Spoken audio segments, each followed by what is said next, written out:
So in this one, let's talk about asynchronous processing. So user sent a request and you immediately handle it is an example of synchronous programming. So this is what typically happens when you load your Instagram feed. You made a request to the Instagram API. Instagram API went to the database, grabbed the feed and immediately sent you the response.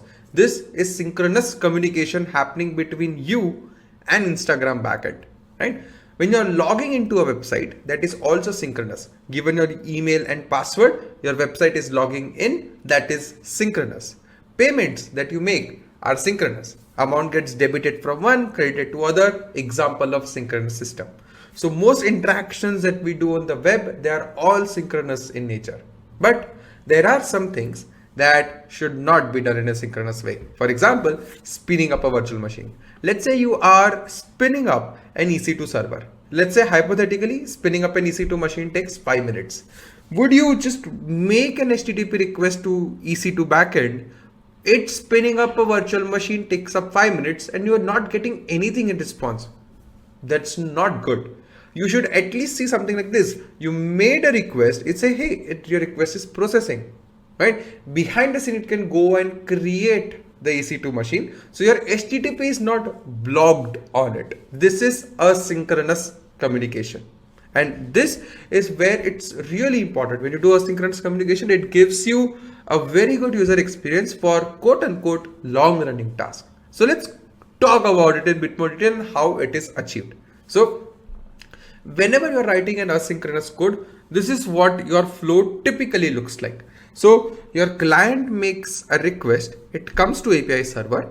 API server typically registers something in DB, hypothetically, or at least pushes a task to a message queue or a message broker and immediately responds back to the user.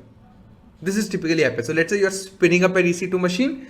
You made a request to EC2 backend or on the AWS console. AWS console made one basic entry that I want to do this, and it created a task and put into the broker.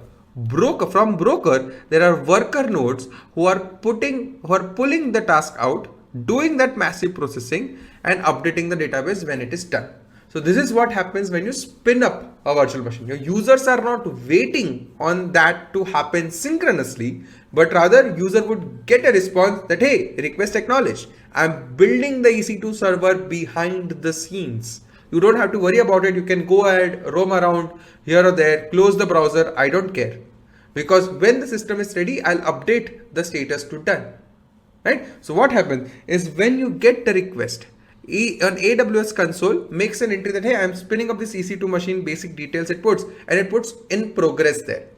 And it sends a task to broker picked up by workers. Workers then update that same row with from in progress to done, right? So meanwhile, while this is happening, you are not blocked. You can close your browser, you can roam around, you can wait, you can do whatever you want, but you are not waiting for this to be done synchronously. Now, this is the idea of asynchronous programming.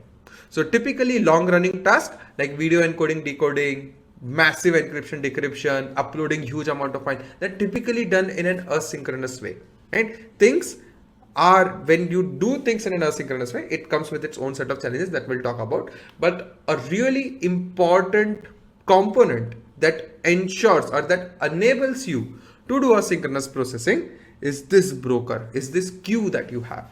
Right? We'll spend some time in this one talking about message queues in general, or they're also called message brokers per se. Right? Okay, so message queues or message brokers, one and the same thing. They help services and applications communicate through messages. They are not synchronous communication, these are asynchronous communication. We just saw how EC2 service put a message to be consumed by workers and workers doing their job well, right? This is asynchronous processing, right? Okay, where you do this, where you want to have long running tasks. Spinning up EC2 instance, let's say takes 5 minutes. Asynchronous processing, why? Because it is a long running task. You cannot let your HTTP request wait until for the 5 or 10 or 15 minutes, right? Trigger dependent task on other machines. Let's say when something is done and you want to trigger something after that, is also where you can do message passing, Right? Okay, let's take an example of video processing to understand it better. So whenever we upload a particular video, the video needs to be converted into various resolutions. So for example, if MKBHD uploaded a video, it's a massive video, 1080p and whatnot, like 4K and whatnot. But now on a cheap device, you cannot watch it because it would consume so much of bandwidth. So that's where you would want to convert that video into 360p, 480p, 720p. So now, when your video upload service uploads the video to S3, it pushes a message into a message queue or a message broker. Examples, SQS, which is AWS offering, and RabbitMQ. RabbitMQ is a very popular open source message broker example. Right? So when it sends that message to message broker, that message is consumed by your video processing service.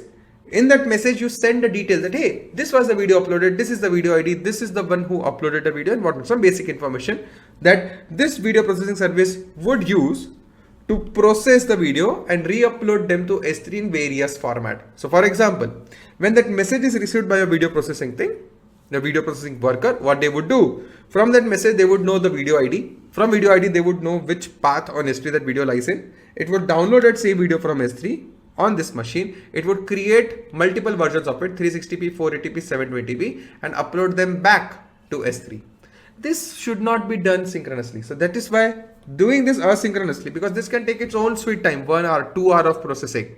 You are not blocked on it. MKBHD can just upload 180p and just go away, right?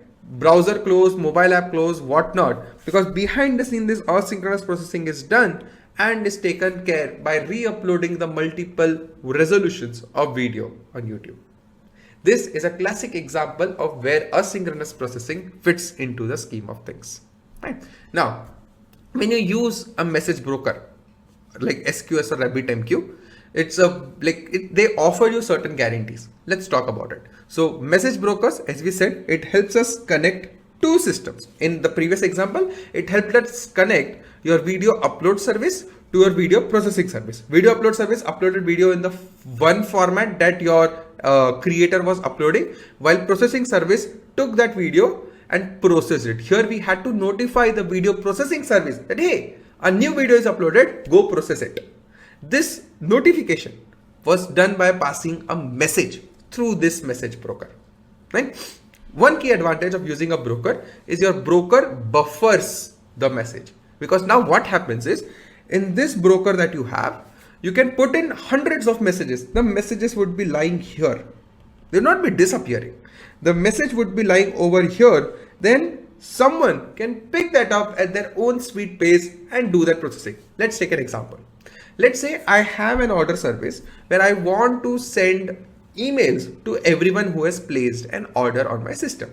Let's say there is a very high traffic for my order service. A lot of entries got created and I want to send email to every single one of them.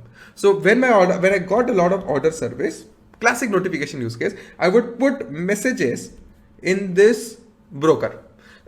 Sorry, I put messages in this broker. The messages are buffered.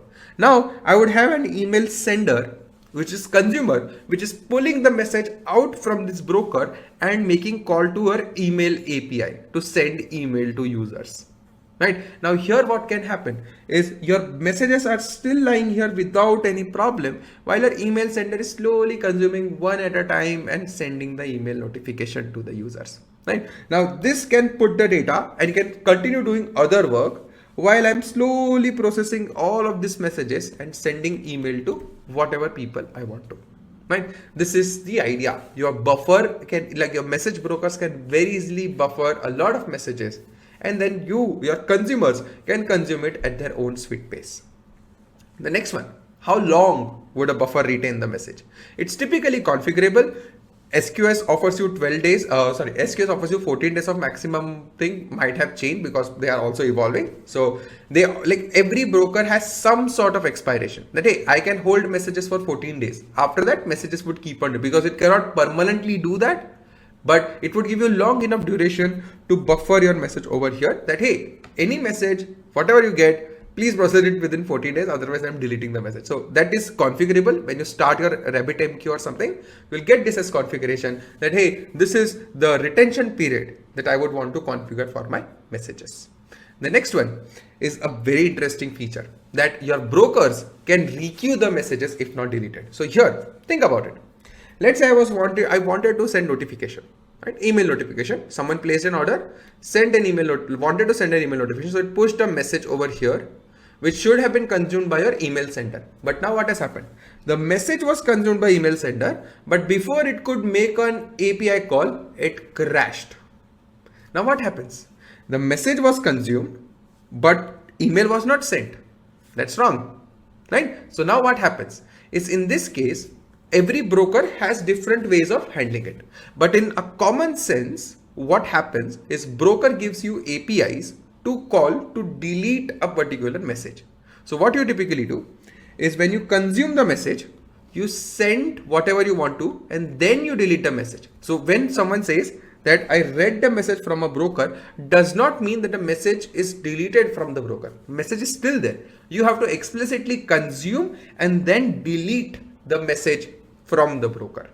This way what happens is, you are ensuring that you have done processing the message and then you are explicitly deleting it. Now what happens when you, before deleting, you are killing, like your job killed. So then what happens is, after some point in time, after some time period, whatever time, like it's configurable, the message would reappear at the head of the queue, later to be consumed by some other consumer. The idea being that it's never that you, because you did not delete the message is permanently gone. You did not delete the message, so it would show up after some time. That is visibility timeout. It's SQSS property. RabbitMQ has something different, but explore them.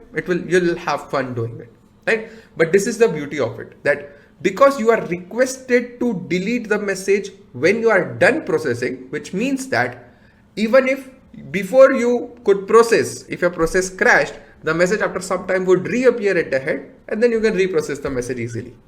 That's the beauty of message brokers, right? And this is where it ensures that you process and delete every single message that you have, like that you should have consumed, and you are the one in control of that, right?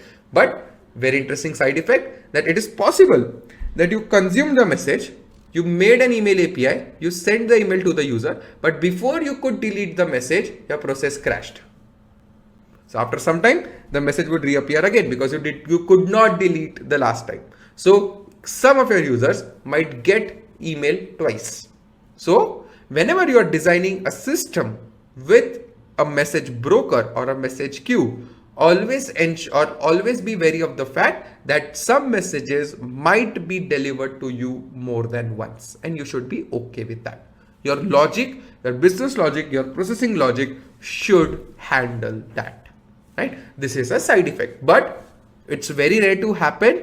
A lot of things have pretty nice uptime, but still, edge case is edge case. You still need to prepare yourself that, hey, I might receive a message multiple times. So in case you would, depending on the logic that you are writing in your processing, you need to handle that situation well, right? Okay. Now, a typical flow while using a message queue. Let's say I want to subtitle a system. I'm just taking various examples to help you build a very concrete understanding of it, right? So let's say a user uploaded a particular video got uploaded to S3. Now what I want to do is, I want to do auto captioning.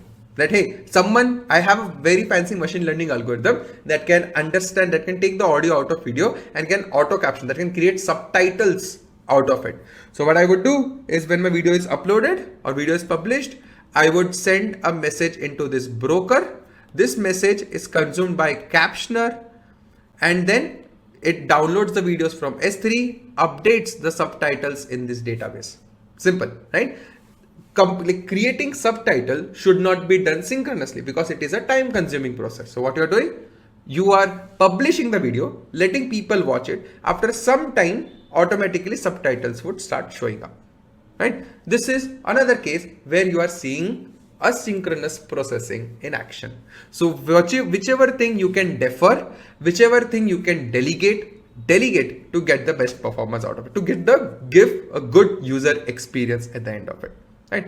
Now, as part of this message queues, few things that I would want you to do as part of exercise. First, set up RabbitMQ locally. RabbitMQ is a very popular open source message queue. Set it up locally. Write some code to push the data into RabbitMQ and pull the data out of it. You'll understand what happens behind the scenes. And more importantly, skim through the documentation of RabbitMQ to see the kind of features, the kind of guarantees it provides. Right? And try to play around with that to build a solid understanding. If you are on AWS or if you have access to AWS console, replace RabbitMQ with SQS and play around with the guarantees that it offers. You'll understand how to use that system and more importantly, build products around it. Right? So yeah, that's all what I wanted to cover in this one. I hope you found it interesting. Hope you found it amusing. That's it for this one. I'll see you in the next one. Thanks a ton.